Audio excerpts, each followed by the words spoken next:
जय चैपी सुमसाम और अक्षमा। आप सभी का तहे दिल से स्वागत है। ज़्यादा समय न लेते वैसे भी आप लोगों से मैं माफ़ी मांगना चाहूँगा कि इतना इंतज़ार किया आप लोगों ने, इसलिए मैं आप सभी के समक्ष एक छोटा सा वीडियो प्रस्तुत करने चाह रहा हूँ और अपने बाबा के लिए 2 शब्द कहना चाहूँगा। आशा है आप सभी को पसंद आएगा।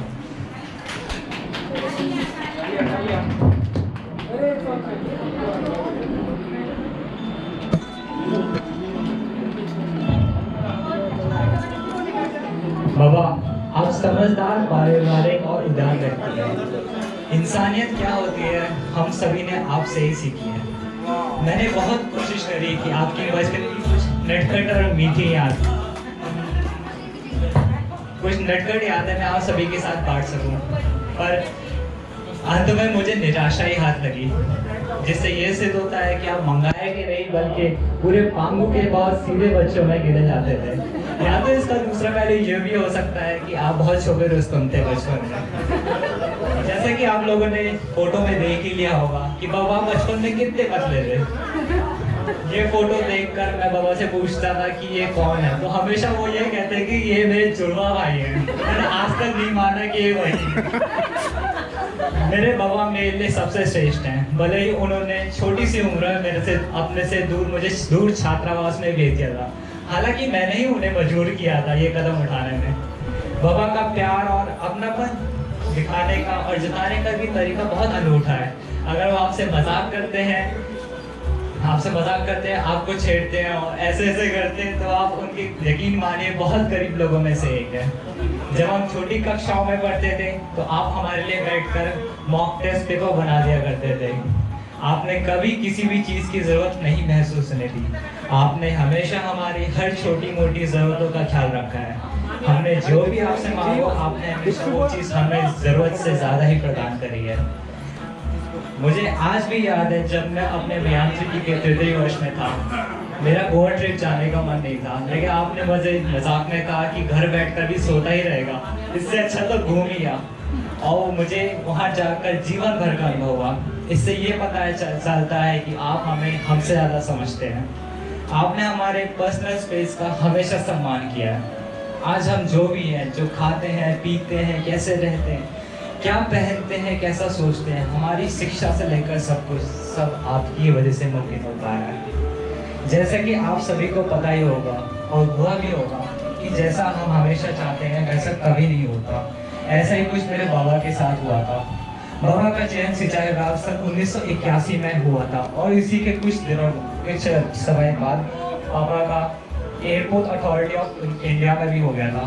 उनका AI में जाने की मंशा थी, लेकिन रेजिग्नेशन लेटर समय पर ना मिल पाने पर वो ज्वाइन नहीं कर पाए। लेकिन कहते हैं ना, जो होता है अच्छे के लिए होता है। बाबा ने सिंचाई विभाग एक कनिष्ठ अभियंता के तौर पर ज्वाइन किया था और आज देखिए आप मुख्य अभियंता के स्तर से रिटायर हो गए हैं। मुझे यकीन है विभाग ने आज एक रत्न को अपनी सेवाएं पूर्ण करते हुए देखा है और वे आप जैसे ईमानदार, जुझारू, कर्मठ व्यक्ति को कभी नहीं भूल पाएंगे। आपने अपने जीवन के 39 वर्ष विभाग में अपने कर्तव्य को पूर्ण तरीके से निभाते हुए बिताए हैं। आपने अपने कार्यकाल में यूपी में पीलीभीत के सागर बांध से लेकर उत्तराखंड के मनेरी वाली बांध और कई पवित्र देवभूमियां जैसे बद्रीनाथ, केदारनाथ, गंगोत्री, यमुनोत्री में अपनी सेवाएं प्रदान करी है। इससे ज्यादा सौभाग्य की बात और क्या हो सकती है। आपकी जब ऐसे स्थानों में नियुक्त जब ऐसे स्थानों में तैनात हुई, उसका लाभ हम सभी परिवार वालों को है। आपने विभाग में ही नहीं बल्कि समाज कल्याण में भी बढ़ चढ़कर सहयोग दिया है। आपको जितनी भी जिम्मेदारियां सौंपी गई आपने उसे पूर्ण श्रद्धा के साथ पूरा किया है। फिर चाहे वरण कल्याण संस्था के कोषाध्यक्ष का पद हो या RKS हल्द्वानी के अध्यक्ष का। आपने पांगू स्कूल छात्र पुनर्मिलन में भी अपना महत्वपूर्ण योगदान दिया है। अब मैं आपके उस व्यक्तित्व के बारे में कहना चाहूँगा जिससे मैं बहुत प्रेरित और प्रभावित हुआ हूँ, जो कि है उनकी जीवन को लेकर स्पष्टता।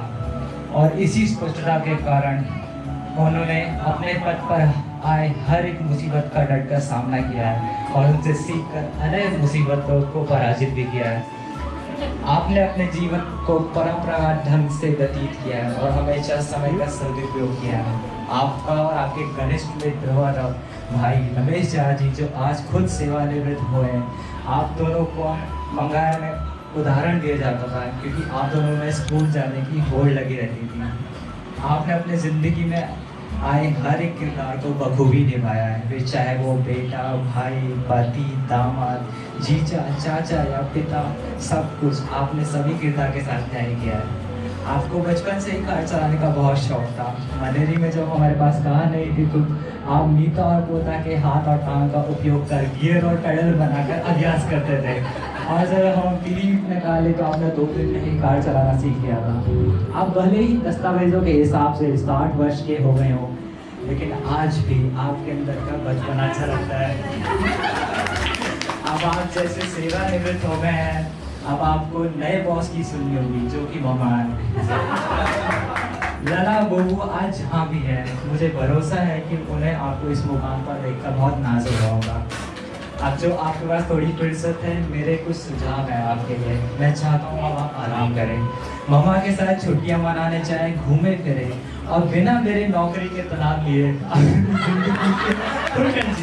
और सबसे महत्वपूर्ण बात, अपनी सेहत का ख्याल रखें और हाँ फोन भी कम करिएगा। आखिर में मैं इस सम्मान समारोह में अगर उस एक शख्स के बारे में 2 शब्द ना बोलूं तो ये शाम अधूरी रह जाएगी, जो कि मामा है। आज मैं यहाँ खड़ा होकर हम सब की तरफ से आपका शुक्रिया अदा करना चाहता हूँ मामा। आपके लिए जो भी कहूँ, कितनी भी तारीफ करूँ सब कम है। आपके सहयोग के बिना कुछ भी मुमकिन नहीं था। हम तीनों बच्चों को स्कूल और बाबा का ऑफिस टाइम से जाना सब आपकी वजह से मुमकिन हो पाया। सुबह की पहली चाय से लेकर रात को खाने तक आप हमेशा काम करते और लेते जोड़ते रहते हैं। आपका हम सबके जीवन में अतुलनीय योगदान है और हमेशा रहेगा। मामा बाबा आप दोनों ने हमारे चरित्र निर्माण प्रक्रिया में एक अहम भूमिका निभाई है। बाबा हम तीनों सौभाग्यपूर्ण हैं कि हमें मामा और बाबा के रूप में आप प्राप्त हुए। इसके लिए मैं भगवान के हमेशा आभारी रहूँगा। बाबा मैं हर मुमकिन कोशिश करूँगा कि आपके स्तर का अधिकारी बन पाऊँ, लेकिन उससे पहले मैं कोशिश करूँगा कि आपके जैसा सच्चा और अच्छा इंसान बन पाऊँ। और मामा मेरी ये भी कोशिश रहेगी कि मैं आपकी जैसा नक्शा ला पाऊँ और मुझसे ना हो पाए तो आप दोनों देख लीजिएगा। अंततः बस यही कहना चाहूँगा कि आप लोग अपने व्यस्त दिनचर्या से बहुमूल्य समय निकाल कर यहाँ आ पाए, मैं आप सभी के कृतज्ञ रहूँगा। और जो लोग मुझे वीडियो के माध्यम से सुन रहे हैं, आप लोग का भी शुक्रिया, धन्यवाद।